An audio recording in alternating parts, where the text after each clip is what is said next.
Halo, di sini aku mau ceritain kisah hororku, kisah mengenai di dunia lain. Sebelumnya perkenalkan, namaku Dharma. Di sini aku mau ceritain tentang kisah horor yang aku alami sendiri, real. Di waktu aku masih sendirian di kos, setelah teman-temanku kos udah balik kampung semua. Jadi awal cerita ini di suatu kota Malang, waktu aku masih kuliah di sana, waktu mau menjelang liburan semester. Itu kan liburan semester panjang tuh ya. Jadi banyak kan teman-teman udah pada balik ke kampungnya sendiri-sendiri.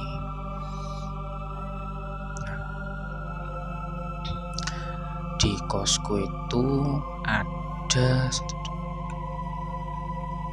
2, 3, 4, 5, 6, 7, ada 7 kamar yang dihuni sama 12 orang. Kebetulan kamarku di paling belakang sendiri, dekat sama dapur dan juga kamar mandi di belakang.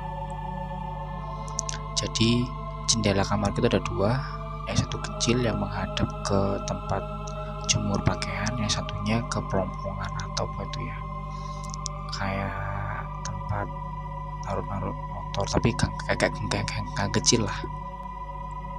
Nah, di sini aku ceritain awal aku waktu itu ngalamin di kos sendirian banget. Memang kosnya itu besar banget.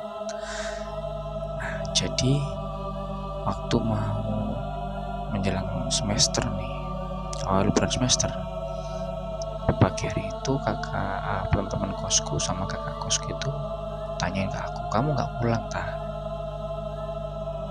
Karena di sini liburan semester. Aku jawab, waktu itu yang tanya kakak tingkat aku, kakak, nggak mas, aku paling besok baru pulang. Loh, kamu sendirian loh dek kos? Loh, iya ta loh, yang lain udah pada balik. Jadi waktu itu tinggal ada 4 orang kalau nggak salah. Nah setelah itu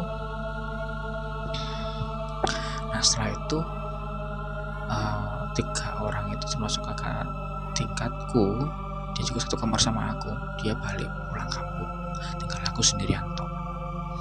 Dan waktu itu kondisi lagi hujan. Pas sore aku bangun itu hujan, dan disitu aku masih aku merasa sendirian. Dan disitu aku ngerasa kok gak enak banget, suasananya gak kayak seperti biasa di kos. Nah terus disitu biar rame lah ya, meskipun masa sore, tapi kalau nggak dinyalain lampunya tuh gelap banget kosku itu. Jadi aku nyalain lampu, satu nyalain, terus aku buka laptop, aku nyalain musik biar gak kerasa sepi banget. Karena waktu itu aku gak pulang kampung, rencana kan besok pulang kampung, karena aku habis KKN mau nyerahin hasil laporan ke kampus. Nah setelah itu aku habis mandi sore, terus habis itu sholat, terus aku nyalain musik biar nggak sepi-sepi amat lah kos ini lah. Agak merinding juga sih sendirian waktu itu di kos. Entah aku yang ngerasa atau yang ngerasa gimana, kamar kosku pintunya aku buka, satu kayak seliweran anak kecil. Mungkin ini aku halusinasi kali ya, itu pikiranku waktu itu. Nah terus ternyata perasaanku makin gak enak itu. Nah terus aku jalan ke dapur, kok suasananya gak enak, aku kayak lihat kelebatan hitam. Waktu itu aku di kos sendirian, waktu itu mau maghrib juga waktu itu.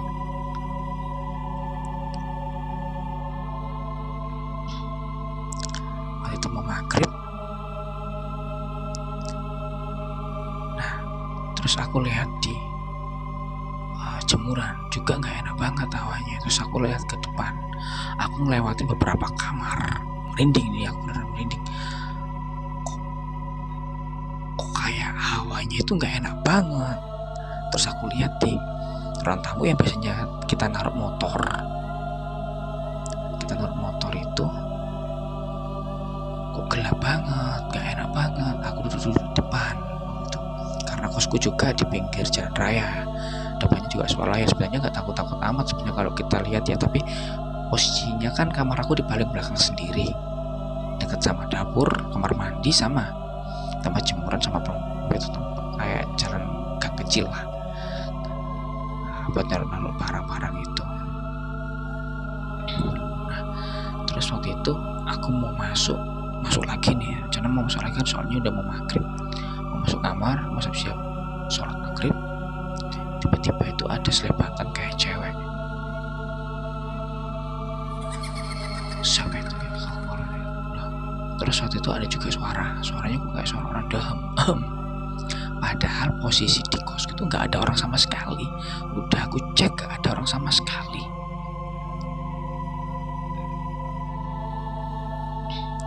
Nah, terus aku ke dalam tuh kamar, aku ngerjain laporanku lagi karena besok itu harus dikumpulin laporanku KKN. Terus aku ngerjain laporan, kayak ada yang ngawasin, ada yang ngintip dari jendela yang deket sama tempat jemur itu, waktu itu aku kayak ada yang ngawasin. Aku ngerjain laporan. Setelah laporanku selesai, aku tutup tuh laptop. Perasaanku makin gak enak, aku semakin ketakutan. Padahal gak pernah aku ngerasain seperti ini sebelumnya. Kalau gak salah itu hari Kamis malam Jumat, kalau gak salah. Nah, setelah itu karena perasaan makin gak enak, aku perasaan hati, aku mau ke kontrakan temanku aja lah, aku mau nginep di sana. Karena apa ya, kok gak enak banget suasananya. Nah, waktu itu aku telepon temanku. Nah, tapi aku sempat mikir, apa teman-temanku gak pada pulang kampung ya. Aku telepon di satu teman dulu, "Bang, sampean masih di kontrakan apa udah balik kampung?" Dia bilang, "Aku udah balik kampung, Bang." Waduh, ke siapa lagi aku mikir waktu itu. Aku kalau di sini lama agak ketakutan.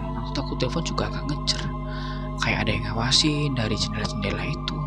Terus kayak ada selipitan anak kecil, kayak anak kecil lari gitu. Yang aku lihat sekelebatan itu anak kecil itu pakai celana warna putih, tapi nggak pakai baju dia. Kayak kejar-kejaran, kalau nggak salah ada tiga anak kecil lah. Waktu itu ada 3 bocil lari-larian. Terus waktu itu aku telepon teman-teman aku satu persatu. Terus satu nih temanku KKN, aku telepon, "Mas, sampean udah balik kampung kah?" Aku tanya gitu. "Belum, Mas." Aku bilang, "Alhamdulillah." Aku bilang gini, "Mas, kira-kira kalau aku nginep di kontrakanmu boleh ya? Aku soalnya sendirian di kos. Nanti aku ceritain lah waktu itu." Terus dia bilang, "Boleh Mas, kesini aja. Aku juga lagi sendirian di kontrakan." Wah, beneran nih, ada teman aku. Terus setelah itu pintu belakang yang mau ke kamar mandi itu aku tutup karena mau aku tinggal kan. Aku tutup, aku kunci, tapi aku ngelewatin dapur. Dan di situ benar-benar merinding banget aku. Di dapur itu kan gelap banget ya. Aku gak berani nyalain lampu waktu itu. Kalau aku nyari lampu takutnya nanti kan tiba-tiba ada sosok kayak gitu kan. Ya juga pingsan mungkin aku waktu itu ya. Jadi waktu itu dan juga ada kamar mandi dalam, dan kamar mandi dalam itu gak pernah ada yang pakai. Gak pernah ada yang pernah dipakai. Kebanyakan kita kalau mandi itu di kamar mandi luar daripada kamar mandi dalam. Terus di situ apa ya, aku ngelewatin kamar mandi dulu, kamar mandi dalam, serta ngelewatin dapur. Di kamar mandi itu kan buka ya pintunya, aku nggak berani ngeliat di situ. Kayak ada seseorang di kamar mandi waktu itu. Kayak ada kedengaran tetesan air netes tuh waktu itu, bener. Terus itu aku lewat ke dapur. Ke dapur itu aku kayak ngelihat di depan kompor itu kayak ada sosok berwarna hitam tapi agak merinding. Aku buru-buru untuk nutup pintu.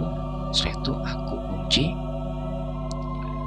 Terus aku pergi ke depan karena barang-barang aku udah aku save, udah aku simpan. Tak masukin tas, tinggal aku bawa tas itu ke depan. Nah, ke depan motorku yang ada di ruang tamu itu aku keluarin motorku, aku hadapin ke jalan raya. Setelah itu aku duduk sebentar lah sambil main HP, sambil aku berdoa tuh, baca apa yang bisa aku baca waktu itu. Nah, setelah itu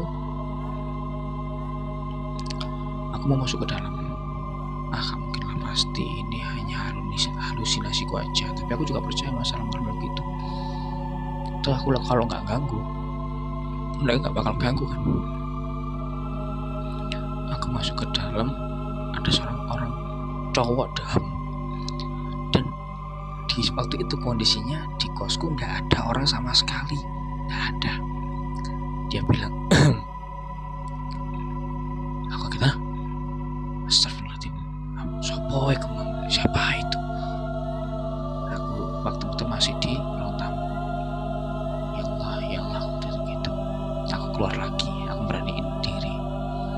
Terus aku langsung udahlah, aku ke kamar, aku tidur. Atau besok cepat hari pagi juga kan. Nah, setelah itu aku ke dalam bawa tas juga. Dia diam lagi. Terus dia ketawa, hehehe. Bisa merinding aku ini mah. Merinding banget waktu itu, merinding banget aku. Sontak aku kaget karena nggak ada orang siapapun. Terus itu suara siapa? Ya kan? Nah, aku cabut dari kos tuh. Aku tutup pintu, aku kunci, aku gas motor, aku ke kontrakan temanku. Nah, di situ sampai kontrakan temanku, aku ceritain semua apa yang aku alamin tadi.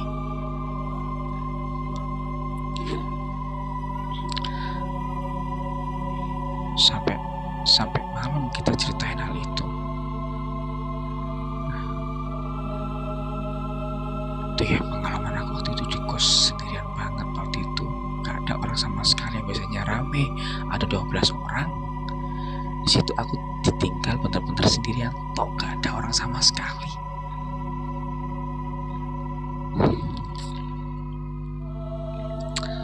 Ya, mungkin ini ceritaku mengenai pengalamanku di kos sendiri waktu itu. Ya mungkin next time aku bisa cerita lagi pengalamanku mengenai hal-hal gaib yang aku alami sendiri secara real. Ya mungkin sekian dari saya. Terima kasih udah mau lihat sama dengerin cerita aku. Terima kasih. Assalamualaikum warahmatullahi wabarakatuh.